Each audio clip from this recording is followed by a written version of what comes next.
नौकरी को ठुकराकर या नौकरी को छोड़कर अपना कारोबार शुरू करने का फैसला शायद माजी में कभी इतना आम नहीं था जितना अब है। और जेन जी यानी वो लोग जो 1996 के बाद पैदा हुए इस ट्रेंड को लीड कर रहे हैं। क्या वजह है कि पाकिस्तान समेत दुनिया भर में ये ट्रेंड बढ़ता जा रहा है? बर्तानिया में लॉयड्स बैंक ने एक सर्वे करवाया जिसमें शामिल जेन जी के नौजवानों में से 60% का कहना था कि वो नौकरी छोड़कर खुद अपना कोई काम शुरू करना चाहेंगे। 80% ने कहा कि बजाय किसी और बॉस के अंडर काम करने के वो अपने बॉस खुद होना चाहेंगे। 19% का कहना था कि नौकरी में वो तस्कीन नहीं जो वो चाहते हैं। और इसी तरह अमेरिका में भी एक रिसर्च में सामने आया कि 50% जेन जी नौकरी पर खुद अपना कारोबार खड़ा करने को तरजीह देंगे। इस किस्म की तब्दीली पाकिस्तान और इंडिया में भी आपने अपने इर्द गिर्द जरूर महसूस की होगी। आयशा अवान की ही मिसाल ले लें। उन्होंने तो अपनी तालीम के दौरान ही तय कर लिया था कि उन्हें नौकरी नहीं कुछ और करना है। मुझे कभी भी जॉब करने का ख्याल अच्छा नहीं लगा क्योंकि मेरे लिए बहुत मुश्किल था कि मैं किसी की सुपरविजन में काम करूं।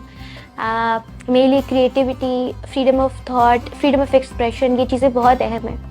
तो कभी भी मैं मतलब इवन अपने बचपन से पढ़ाई के शुरू में ही मैं हमेशा से ये चाहती थी कि मैंने अपना काम शुरू करना है। इसलिए जैसे ही मुझे पहली अपॉर्चुनिटी मिली तो मैंने अपना स्टार्टअप शुरू किया। दो ये रिस्की है, इसमें बहुत ज़्यादा स्ट्रेस होता है, टीम को मैनेज करना बहुत मुश्किल होता है, लेकिन इसमें जो एक थ्रिल, एक मज़ा और अपना काम करने की खुशी है वो सबसे अलग है। सबसे पहला जो एतराज़ था वो फैमिली की तरफ से ही था। शायद ये कोई जनरेशनल चीज़ है। मेरे ख्याल में बिज़नेस करना आसान बहुत हो गया है। एक लैपटॉप और बस वाईफाई होना चाहिए आपके पास और एक आप कमरे में बैठ के पूरी दुनिया के लोगों से इंटरेक्ट कर सकते हैं। स्टार्टअप करने का जो सबसे बड़ा फ़ायदा है वो इम्पैक्ट है और वो इम्पैक्ट मेरी ज़ात से बढ़कर पूरी सोसाइटी पे हो रहा है। हम ना सिर्फ बाहर से अपने मुल्क के लिए पैसे लेकर आ रहे हैं बल्कि हम लोगों के लिए जॉब्स भी क्रिएट कर रहे हैं। नौकरी को ज्यादातर मुआशरों में एक सेफ और सिक्योर ऑप्शन की तरह देखा जाता रहा है। तो पिछले कुछ अरसे में ऐसा क्या हुआ कि हवा इतनी तेजी से बदल रही है? देखिए, नौकरी करें या कारोबार, ये कश्मकश नई नहीं है, ये हमेशा से रही है। नई बात है ये क्लैरिटी जो यंगर जनरेशन में नजर आ रही है कि क्या करना है और क्यों। क्योंकि उसमें अपॉर्चुनिटीज़ ज़्यादा हैं। जॉब में सिर्फ एक महीने में वो सैलरी लेके गुजारा नहीं होता। बेसिकली बिजनेस करना चाहती हूँ लेकिन फिलहाल जो पाकिस्तान के हालात चल रहे हैं यहाँ पे तो जॉब भी नहीं मिल रही और बिजनेस करने के लिए पैसे का होना बहुत ज़्यादा ज़रूरी है। अपनी ज़ाती राय लेंगे तो मैं तो बिज़नेस करना चाहूँगा क्योंकि इस दौर में कोई ये नहीं चाहेगा कि जॉब करे, किसी के अंडर काम करे। मैं एज इन फ्यूचर जॉब करना चाहूँगी क्योंकि बिज़नेस में मैं नहीं जाना चाहती। मुझे लगता है जॉब के ज़्यादा पर्क्स हैं और ज़्यादा इंसान रिलैक्स होता है जॉब में। अपॉर्चुनिटीज़ ज़्यादा है, फ्यूचर ज़्यादा है, जॉब्स का स्कोप नहीं है कोई। एज वी नो कि पाकिस्तान जो है वो डिफॉल्ट में जा रहा है, तो ऐसे सिचुएशन में तो बिज़नेस पॉसिबल नहीं है, सो I prefer job.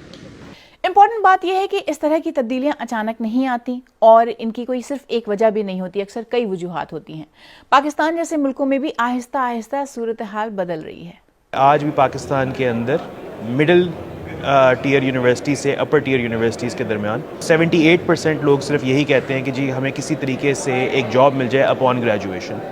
Recently however 1 से 2% के ऊपर ये डेटा शिफ्ट हुए और इसके शिफ्ट होने की सबसे बड़ी वजह ये है कि डिजिटल कंटेंट मेकर्स ने और इन्फ्लुएंसर्स ने बच्चों को इस चीज़ के बारे में बताया कि आपके पास एक ऑल्टरनेट सोर्स ऑफ रेवेन्यू हो सकता है। बच्चे इस पॉइंट के ऊपर एक इनकम जनरेट करने के साथ साथ एक ऑल्टरनेट लाइफस्टाइल भी चाहते हैं। और इसको सही कहने की वजह सबसे बड़ा मसला ये है कि हमारे मुल्क के अंदर जो कॉम्पनसेशन एम्प्लॉयर्स हमारे बच्चों को दे रहे हैं वो बिल्कुल अनजस्टिफाइड है।